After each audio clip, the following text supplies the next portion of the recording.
تمام زنان جهان در نوک قله به دنیا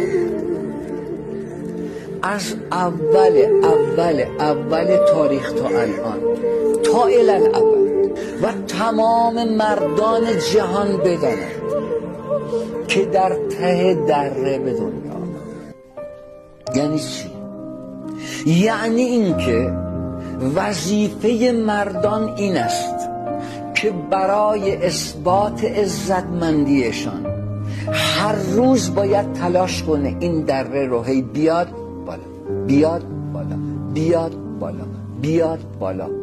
تنها نماد عزتمندی مرد در جهان تلاش روزانه آن مرد برای هی بالاتر آمدن، بالاتر آمدن. اما زنها چی؟ زنها که خودشون اون بالا به دنیا آمد، اینا باید چه کار کنن؟